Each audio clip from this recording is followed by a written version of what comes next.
Good morning, dear students. Today we are going to start your chapter 8 electricity. So your chapter 8 is electricity. तो हम direct chapter पे नहीं कूदेंगे, तो हम कुछ बेसिक्स जानेंगे इलेक्ट्रिसिटी को पढ़ने से पहले कि इलेक्ट्रिसिटी जब आप पढ़ोगे तो आपको कुछ चीजें पहले से पता होनी चाहिए. ओके, तो आपको स्ट्रक्चर ऑफ एटम पता होगा. इस तरीके से आपके पास स्ट्रक्चर ऑफ एटम रहता है. बीच में आपका पास प्रोटॉन और न्यूट्रॉन और इधर इसके ऑर्बिट्स रहते हैं. ओके, इस तरीके से स्ट्रक्चर आपको पता होगा. और बाहर इसके इलेक्ट्रॉन क्या करते हैं, चक्कर लगाते हैं. ओके, तो आपको ये पता होना चाहिए कि जो सेंटर पार्ट है किसी भी एटम का सेंटर पार्ट है उसे न्यूक्लियस कहते हैं. क्या कहते हैं? न्यूक्लियस. ओके, और न्यूक्लियस के अंदर जो चीजें रहती हैं कौन कौन सी रहती हैं? प्रोटॉन और न्यूट्रॉन. तो न्यूक्लियस के अंदर जो चीजें रहती हैं उसको हम क्या बोलते हैं? न्यूक्लियॉन्स. ओके, उसे क्या बोलते हैं? न्यूक्लियॉन्स. अच्छा, आपको पता है कि positive positive always repel, negative negative always repel, positive negative always attract. लेकिन यहां पे एक प्रॉब्लम आ जाती है. क्या प्रॉब्लम आती है कि आपको पता है कि प्रोटॉन पे कौन सा चार्ज होता है और इलेक्ट्रॉन पे कौन सा चार्ज होता है. ये भी आपको पता है. प्रोटॉन इलेक्ट्रॉन पे क्या चार्ज होता है? -1.6 इंटू 10⁻⁻19 कूलम. ओके, और प्रोटॉन पे क्या होता है? +1.6 इंटू 10⁻⁻19 कूलम. और न्यूट्रॉन में कितना चार्ज होता है? न्यूट्रॉन में कोई चार्ज नहीं होता है. No charge. इस पे कोई चार्ज नहीं होता है. तो यहां पे प्रोटॉन है और न्यूट्रॉन है. न्यूट्रॉन पे कोई चार्ज नहीं है, लेकिन इसके अंदर क्या प्रोटॉन होंगे. सपोज दैट 5 प्रोटॉन है इसके अंदर. 1 2 3 3 4 5 प्रोटॉन है. तो ये प्रोटॉन और प्रोटॉन आपस में रिपेल करेंगे. क्यों? क्योंकि हमें पता है कि सेम चार्जेस ऑलवेज रिपेल. ये रिपेल करेंगे, लेकिन ये रिपेल नहीं करते हैं. ये रिपेल नहीं करते हैं. एक अनदर फोर्स यहां पे काम करता है. एक दूसरा फोर्स यहां पे काम करता है जो इन प्रोटॉनों को बाहर भागने नहीं देता है. इन प्रोटॉनों को आपस में बनाए रखता है. तो उस एक एनर्जी होती है जिस एनर्जी से ये आपस में क्या होते हैं, जुड़े रहते हैं. तो उसे कहते हैं binding energy. Binding energy. Okay, और बाइंडिंग एनर्जी में वो बाइंडिंग एनर्जी में एक फोर्स लगाती है और उस फोर्स को बोलता हूं मैं क्या? Strong nuclear force. उस फोर्स का नाम है न्यूक्लियर फोर्स. और आपको पता होना चाहिए जो न्यूक्लियर फोर्स है, जो न्यूक्लियर फोर्स है, it is the strongest force. Strongest force. Okay, ये क्या आपके पास एक सबसे स्ट्रॉन्ग फोर्स है सब में से. चाहे कोई सा भी आपको इलेक्ट्रोस्टैटिक फोर्स हो या कोई सा भी फोर्स हो आपके पास, उन सब फोर्स में से सबसे ज्यादा स्ट्रॉन्गेस्ट फोर्स जो होता है वो न्यूक्लियर फोर्स होता है. ठीक है, ये आपको पता होनी चाहिए पहले से जब भी हम इलेक्ट्रिसिटी को पढ़ रहे हो. दूसरी चीज, ये जो न्यूक्लियस है इसका साइज कितना होता है? तो जो इस न्यूक्लियस का साइज होता है, न्यूक्लियस का जो साइज होता है वो हम मापते हैं फर्मी मीटर में. Okay, fermions. Fermions. Okay, and you no it is 10 to the power minus 15 means 1 fermions is equal to 10 to the power minus 15 metre. ये आपको पता होना चाहिए. हम न्यूक्लियस, जो न्यूक्लियस का साइज है वो हम किस में मापते हैं? फर्मियंस में. और एक फर्मियंस कितना होता है? ओके, और देन अगर इस एटम का पूरा साइज मापना है, इस एटम का पूरा साइज मापना है, अगर न्यूक्लियस का साइज मापना है then we will use fermions. Okay, but अगर मुझे इस एटम का पूरा साइज मापना है तो इस एटम के पूरे साइज मापने के लिए मैं क्या यूज करता हूं? मैं यूज करता हूं क्या? Angstrom. Angstrom, and it is denoted by A, और ए के ऊपर गोला ऐसे angstrom. And you know what 1 angstrom is equal to 10 to the power -10 metre. तो ये आपको पता होना चाहिए, आपका प्रीवियस नॉलेज होना चाहिए. ओके, अब और चीजें क्या पता होनी चाहिए कि आपके पास जो इलेक्ट्रॉन है, प्रोटॉन है और न्यूट्रॉन है। इलेक्ट्रॉन प्रोटॉन न्यूट्रॉन को किस किसने डिस्कवर किया? ओके, तो इलेक्ट्रॉन को किया जे थॉमसन ने। इसको याद करने का तरीका क्या है? ईंट पर नाच, ईंट पर नाच। ईंट, E means electron, P means proton, N means neutron. Okay, T means Thomson, Thomson. Okay, proton Rutherford, Rutherford, and this is neutron. Neutron is discovered by Chadwick. Okay, this is discovered by Chadwick. Okay, so proton के लिए कई Goldstein ने भी इस पे experiment किया था, Goldstein. लेकिन फाइनली जो पेटेंट कराया वो किसने कराया? रदरफोर्ड ने। तो कई किसी किताब में गोल्डस्टीन है, किसी किताब में रदरफोर्ड है, लेकिन पेटेंट किसके नाम पे? रदरफोर्ड के नाम पे, इसलिए रदरफोर्ड का ही नाम आता है। तो गोल्डस्टीन ने डिस्कवर कर लिया था लेकिन पेटेंट नहीं करवा पाया। तो ये डिस्कवरी है इसकी कि इलेक्ट्रॉन प्रोटॉन न्यूट्रॉन को किस किसने डिस्कवर किया। ओके, इलेक्ट्रॉन को किसने किया? थॉमसन ने। रदरफोर्ड, प्रोटॉन को किसने किया? रदरफोर्ड ने। और न्यूट्रॉन को किसने किया? चैडविक ने। ओके, तो ये चीजें आपको पता होनी चाहिए पहले से। एक और चीज, अगर आपको पूछा जाए किसी एटम की जो बेसिक्स, जो फंडामेंटल यूनिट्स हैं वो क्या होती हैं, मतलब सब एटॉमिक पार्टिकल आपको पूछते हैं सब एटॉमिक पार्टिकल क्या होते हैं। तो मैंने आपको एक स्टैंडर्ड मॉडल ऑफ एटम पढ़ाया था, उसमें बताया था कि जब आप प्रोटॉन को तोड़ेंगे तो ये भी टूट जाता है, प्रोटॉन ब्रेक हो जाता है easily.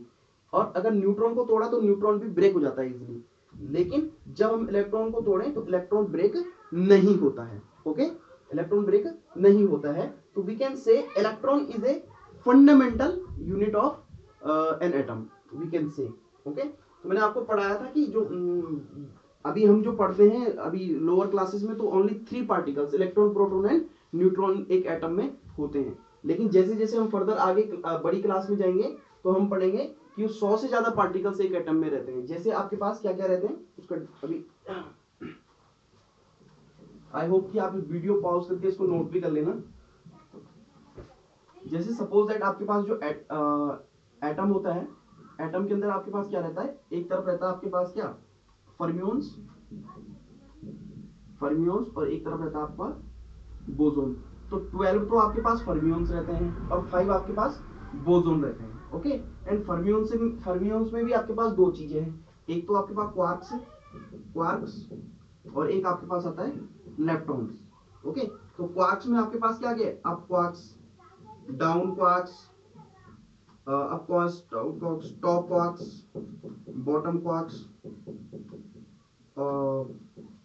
Strange quarks, charm quarks. तो 6 रहते हैं, 6 ये रहते हैं और 6 ये रहते हैं। इसमें भी आपके पास क्या रहता है? इसके पास आपका इलेक्ट्रॉन। ओके, इलेक्ट्रॉन के बाद आपके पास neutrino, mu neutrino, tau neutrino, sorry tau neutrino. Okay, 1 2 3 4 5 6 ऐसे आपके पास बोसोन में आ जाते हैं। तो बोसोन में आपके पास क्या क्या आते हैं? बोसोन में आपके पास आते हैं, बोसोन में आपके पास क्या आता है? सबसे पहले आपका फोटोन। ओके, फोटोन आता है, उसके बाद double boson, Z boson, Y boson, और एक इसमें आता है हिग्स बोसोन। ओके, तो ये 5 है आपके पास, 1 2 3 4 और 5। तो हिग्स बोसोन है, इसी को आप क्या बोलते हैं? God particle. डिस्कवरी में आप देखते होंगे गॉड पार्टिकल, इसके पीछे रिसर्च चल रही है। और एक लेटेस्ट पार्टिकल इसमें एक्स्ट्रा है, वो उसको बोलते हैं ग्रेविटियन। तो ग्रेविटियन में भी रिसर्च चल रही है आजकल। तो Higgs boson, this is a God particle, we can say कि इसी से पूरे ब्रह्मांड की रचना हो रही है। This is a God particle. Okay, तो इसमें देखेंगे कि आपको ये सारे मिल रहे हैं। तो इलेक्ट्रॉन एक नाम मिल रहा है, इलेक्ट्रॉन इसका एक पार्ट है। तो वी कैन से कि इलेक्ट्रॉन इसका फंडामेंटल यूनिट है। कई बार पेपर में लिखा रहता है right the fundamental units of an atom. ये फर्स्ट यूटी में मैंने पूछा भी था आपको, तो वहां पे ऑप्शन दिए थे इलेक्ट्रॉन, प्रोटॉन, न्यूट्रॉन और दिया था ऑल ऑफ द अबव। तो बहुत सारे बच्चों ने ऑल ऑफ द अबव मारा है टिक। बराबर ऑल ऑफ द अबव नहीं मारेंगे, आप क्या करेंगे, electron. Electron is a fundamental particle of an atom. तो आई होप कि आप इस वीडियो पॉज करके इसको नोट भी कर लेंगे। ओके, जैसे मैं प्रोटॉन की बात करूं, प्रोटॉन को अगर मैं तोड़ता हूं, प्रोटॉन को अगर मैंने तोड़ा तो आप देखना दो अप और एक डाउन क्वार्क्स, दो अप और एक डाउन क्वार्क्स, दो अप क्वार्क्स और प्लस एक डाउन क्वार्क्स, डाउन क्वार्क्स ये निकलते हैं इसमें से। इट मींस ये जब कोई टूटता है तो इट मींस कि प्रोटॉन जो है वो दो अप क्वार्क्स और एक डाउन क्वार्क से मिलकर बन रखा है, तो बेसिकली ये भी टूट जाता है, लेकिन इलेक्ट्रॉन नहीं टूटता। ऐसे ही अगर न्यूट्रॉन की बात करें तो न्यूट्रॉन की बात करें तो न्यूट्रॉन दो डाउन और एक अप क्वार्क से मिलकर बन रखा है। ओके, दो डाउन और एक अप क्वार्क। अगर न्यूट्रॉन को आप तोड़ेंगे तो उसमें से ये चीजें निकलेंगी, ये। ओके, तो हेंस वी कैन से कि जो आपके पास इलेक्ट्रॉन, प्रोटॉन एंड न्यूट्रॉन है, इनमें से ओनली इलेक्ट्रॉन जो आपके पास वो फंडामेंटल यूनिट है। ओके, तो चलो आगे बढ़ते हैं। अच्छा, एक दूसरी चीज इसमें बताऊंगा कि सपोज दैट आपके पास एक एटम है। ओके, और इसमें एक इलेक्ट्रॉन चक्कर लगा रहा है, इसके ऑर्बिट में एक इलेक्ट्रॉन चक्कर लगा रहा है। तो if I ask to you कि what is the total energy of that electron, what is the total energy of that electron, so how can you predict the total energy? so अगर कोई चीज किसी पे बंधी हुई होती है, क्योंकि ये प्रोटॉन इस पे एक फोर्स लगा रहा है, ओके, और उसको एक फिक्स पाथ में मूवमेंट करा रहा है, ना तो ये बाहर जा सकता है और ना ये अंदर आ सकता है, एक फिक्स फोर्स है जिसमें ये मूवमेंट करा रहा है। तो ध्यान रखना कि जो भी चीज किसी चीज से बाउंड रहती है, किसी चीज से बंधी हुई रहती है, तो उसकी टोटल एनर्जी हमेशा नेगेटिव होती है, उसकी टोटल एनर्जी हमेशा नेगेटिव होती है, ध्यान रखना हमेशा। Understood? Like if I say this is a sun and earth is moving, so what is the total energy of earth? So you can say the total energy of earth is negative, because कि वो fix path में movement कर रहा है, अर्थ ना तो बाहर भाग रही है ना तो अंदर आ रही। तो ऐसा कोई बंधा हुआ बाउंडेड अगर कोई चीज है तो उसकी टोटल एनर्जी क्या रहती है? नेगेटिव रहती है। ओके, तो आई होप कि आपने ये नोट भी कर लिया होगा। वीडियो पॉज करके आप नोट कर सकते हैं।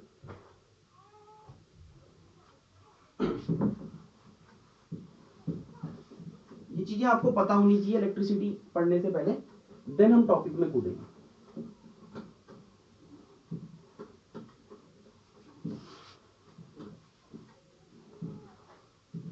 नेक्स्ट चीज आती है इसमें, आपको पता है आपके पास प्रोटॉन है और न्यूट्रॉन है, ये आपको पता है, ये न्यूक्लियस है, this is a nucleus, and proton and neutron are the nucleons. Okay, this is a electron. जब कोई एनर्जी आएगी बाहर से, तो ये एनर्जी इलेक्ट्रॉन क्या करेगा? एब्जॉर्ब कर लेगा, और एब्जॉर्ब करने के बाद क्या हो जाएगा? बाहर कूद जाएगा। ओके, ये अपना पाथ जो क्या होगा? लूज कर देगा। ओके, जैसे ये पाथ लूज करेगा और तब ये इलेक्ट्रॉन आ गया है, तब ये जो इलेक्ट्रॉन आ गया है, तो इस इलेक्ट्रॉन को क्या कहता हूं मैं? Free electron.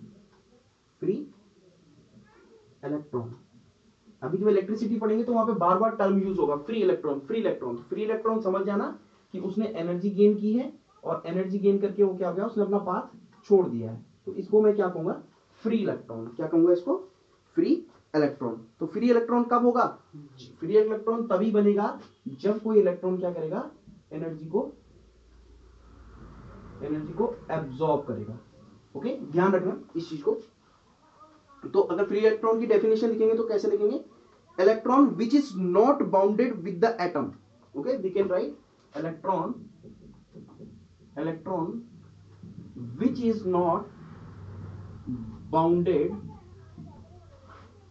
which is not bounded to the atom, okay, is called free electron is called free electron। Okay, ये डेफिनेशन आप नोट कर सकते हैं। ओके,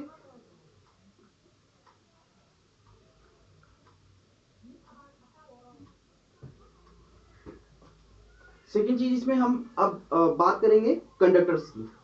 ओके, तो क्या होता है आपके पास कंडक्टर्स, कंडक्टर होते हैं और इंसुलेटर, इंसुलेटर और सेमी कंडक्टर, सेमी कंडक्टर। तो कंडक्टर क्या होते हैं, इंसुलेटर क्या होते हैं, सेमी कंडक्टर क्या होते हैं, इस पे बात करेंगे।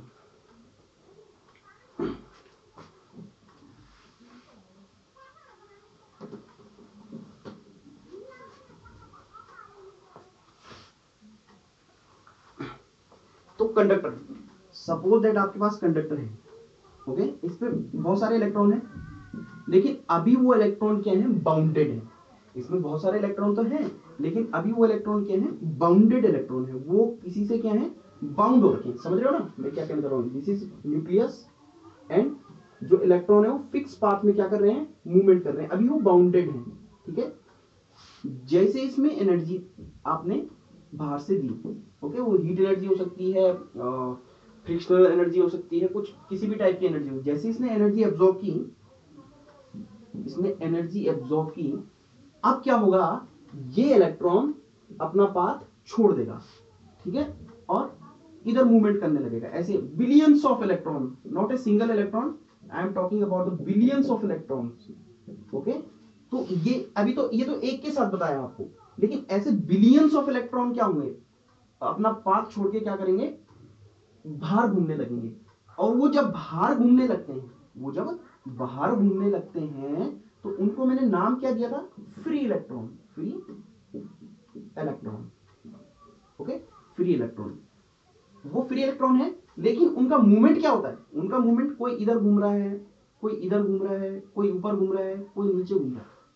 ओके, लेकिन अगर मैं इसको एक साइड, एक या तो लेफ्ट या तो राइट, अगर एक साइड मैंने इसको मूवमेंट करवा दिया तो मैं कहता हूं कि करंट फ्लो हो रहा है, करंट फ्लो हो रहा है। अब ये मूवमेंट कैसे करूंगा मैं, मूवमेंट कैसे कराऊंगा, मूवमेंट करवाने के लिए मुझे क्या देना पड़ेगा, इस पे पोटेंशियल डिफरेंस, क्या देना पड़ेगा, पोटेंशियल डिफरेंस। जैसे ही मैं इसको पोटेंशियल डिफरेंस दूंगा, एक साइड जैसे ही इसका पॉजिटिव टर्मिनल बनेगा और एक साइड जैसे ही इसका नेगेटिव टर्मिनल बनेगा, तो होगा क्या कि electron, you know electron are negative charge, और पॉजिटिव चार्ज को क्या करेगा, अट्रैक्ट करेगा, और इन सबकी डायरेक्शन क्या होगी, एक तरफ हो जाएगी। ओके, और तब मैं कह सकता हूं कि इसमें क्या हो रहा है, करंट फ्लो हो रहा है, इसमें क्या हो रहा है, करंट फ्लो हो रहा है। तो कंडक्टर, बेसिकली कंडक्टर में कौन रिस्पॉन्सिबल होता है करंट फ्लो कराने के लिए, तो वो रिस्पॉन्सिबल होता है क्या, फ्री इलेक्ट्रॉन्स। फ्री इलेक्ट्रॉन्स होना कंपलसरी है। ओके, तो जैसे कंडक्टर में क्या होते हैं, ऑल मेटल, ऑल मेटल, जितने भी मेटल है आपके बेसिकली नॉर्मली वो क्या होते हैं, कंडक्टर होते हैं। Human body, human body, human body भी कंडक्टर है, गुड कंडक्टर है। ओके, नेक्स्ट नॉर्मल वाटर, आप तालाब से पानी भर के लाओ, वो भी क्या होगा, कंडक्टर होगा, नॉर्मल वाटर। ओके, आई बस में, तो कंडक्टर के लिए क्या कंपलसरी है, फ्री इलेक्ट्रॉन। सेम अगर इंसुलेटर की बात करें तो इंसुलेटर में करंट फ्लो नहीं होता। ओके, इंसुलेटर में करंट फ्लो ही नहीं होता, तो इट मींस कि अगर इसमें करंट फ्लो नहीं होता तो इसमें क्या नहीं है, फ्री इलेक्ट्रॉन नहीं है। तो इंसुलेटर में फ्री इलेक्ट्रॉन क्या होते हैं, फ्री इलेक्ट्रॉन क्या होते हैं, एब्सेंस। इसमें फ्री इलेक्ट्रॉन क्या होते हैं, एब्सेंस होते हैं। ओके, तो इंसुलेटर, बहुत सारे एग्जांपल हैं इंसुलेटर के, ठीक है, तो इसमें डिस्कस करेंगे। और सेमीकंडक्टर क्या होता है, सेमीकंडक्टर क्या होता है, सेमीकंडक्टर क्या होता है, जिसमें कुछ फ्री इलेक्ट्रॉन होते हैं, few free electron, few free electron. ये करंट फ्लो कराते हैं, लेकिन इसमें तो बिलियंस ऑफ फ्री इलेक्ट्रॉन है, और इसमें क्या है, फ्यू फ्री इलेक्ट्रॉन है। तो इसमें जो करंट फ्लो होगा तो कैसा होगा, बिल्कुल माइनर सा करंट फ्लो होगा, ज्यादा करंट फ्लो नहीं होगा। ओके, तो ये चीजें कंडक्टर के बारे में है, कंडक्टर, इंसुलेटर और सेमीकंडक्टर। मेन चीज क्या रिस्पॉन्सिबल होता है, फ्री इलेक्ट्रॉन। ओके, इसमें कंडक्टर में आपके पास इनफ अमाउंट में फ्री इलेक्ट्रॉन लेते हैं, इंसुलेटर में आपके पास फ्री इलेक्ट्रॉन रहते ही नहीं है, और सेमीकंडक्टर में आपके पास कुछ फ्री इलेक्ट्रॉन रहते हैं, इसलिए ये थोड़ा करंट फ्लो तो कराता है लेकिन कम करंट फ्लो कराता है। ओके, तो अब हम जाएंगे थोड़ी सी चीजें देखेंगे, आपके पास सबसे बेस्ट कंडक्टर कौन सा है। उसके बाद जब आप ये चीजें सब जान लेंगे उसके बाद हम इलेक्ट्रिसिटी चैप्टर में कूदेंगे। अब आप बताइए आपके पास बेस्ट कंडक्टर कौन सा है, what is the best conductor, best conductor. तो आपके पास सबसे बेस्ट कंडक्टर है वो आपके पास गोल्ड और सिल्वर, गोल्ड और सिल्वर। ओके, दूसरी चीज आपके पास मेटल से रिलेटेड अगर हम देखें तो मोस्ट मालिएबल मेटल, सबसे ज्यादा मालिएबल मेटल, मोस्ट मालिएबल मेटल। तो most malleable metal, मालिएबल means मालिएबल metal वो होते हैं जिसको आप पीट के, जिसको आप हैवनिंग करके क्या बना सको, सीट बना सको। ओके, अगर वो सीट में कन्वर्ट हो जाता है तो उसको हम क्या कहते हैं, वो क्या है आपका मालिएबल है। अगर वो सीट में कन्वर्ट नहीं होता है तो वो मेटल आपका मालिएबल नहीं होगा। तो मोस्ट मालिएबल मेटल आपके पास क्या है, गोल्ड और foil, sorry aluminium, aluminium. Okay, aluminium की देखेंगे आप फॉइल भी आती है, आप जब टिफिन स्कूल में लाते हो तो उसमें पैक करके लाते हो आप खाना, तो एल्यूमिनियम फॉइल क्या होता है, वो सीट बना देता है एल्यूमिनियम की। तो aluminium is a most malleable metal. दूसरी चीज डक्टाइल, मोस्ट डक्टाइल मेटल कौन सा है, मोस्ट डक्टाइल मेटल। अब डक्टाइल क्या हुआ, डक्टाइल क्या हुआ, जिसकी आप पीट पीट के वायर बना सको। ओके, अगर वो वायर में कन्वर्ट हो रहा है तो वो क्या होगा, उसकी प्रॉपर्टी कैसी होगी, डक्टाइल प्रॉपर्टी होगी। ठीक है, डक्टाइल होगा वो। तो क्या होता है, गोल्ड, गोल्ड की बहुत अच्छा होता है, इसकी वो कितनी भी लंबी आप इसको खींच लो, कितनी भी लंबी तार बना लो, ये टूटेगी नहीं। ओके, तो most ductile metal is gold. Okay, अब आता है लीस्ट डेंस मेटल, डेंस, सबसे कम डेंस मेटल कौन सा है, लीस्ट डेंस मेटल, सबसे जो डेंस सबसे कम डेंस है मेटल कौन सा है, उसका नाम है लिथियम, लिथियम। ओके, और मोस्ट डेंस मेटल, सबसे डेंस मेटल कौन सा है, उसका नाम है ऑस्मियम, ऑस्मियम, उसका नाम क्या है, ऑस्मियम। ओके, अब ऐसा मेटल कौन है जो metals which are liquid in room temperature, metal which are liquid in room temperature, RT लिखा है। ओके, शॉर्टकट में metals which are liquid in room temperature, तो वो क्या है, मरकरी है, सीजियम है। ओके, सीजियम का जो मेल्टिंग पॉइंट होता है वो 28 पॉइंट समथिंग रहता है। तो ये अब अगर हाथ में रखेंगे तो हमारी बॉडी का टेम्परेचर 35 पॉइंट समथिंग होता है, तो हाथ में रखेंगे तो ये हाथ में पिघल जाएगा सीजियम। ओके, बहुत कॉस्टली भी होता है, सबसे कॉस्टली, उससे भी कॉस्टली होता है, गोल्ड से भी कॉस्टली। ओके, और एंड लास्ट से एक गैलियम, गैलियम। ओके, अब आता है आपके पास क्या लिखेंगे इसमें, non metal which are liquid. Okay, non metal कौन है जो लिक्विड होगा, non metal which are liquid in room temperature। तो उसमें तो एक तो आपके पास ब्रोमीन आ गया, ब्रोमीन। ओके, एक तो आपके पास ब्रोमीन आ गया, और ब्रोमीन ही लिखेंगे इसमें इनफ।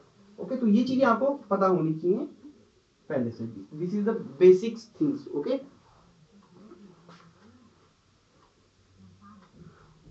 तो इसको नोट कर लेना, और इसके बाद हम इलेक्ट्रिसिटी, अब जंप इलेक्ट्रिसिटी में करेंगे कि इलेक्ट्रिसिटी फ्लो कैसे होती है, कौन क्या चीजें इलेक्ट्रिसिटी फ्लो कराने के लिए नेसेसरी थिंग्स है। Okay, thank you for watching this video and have a nice day.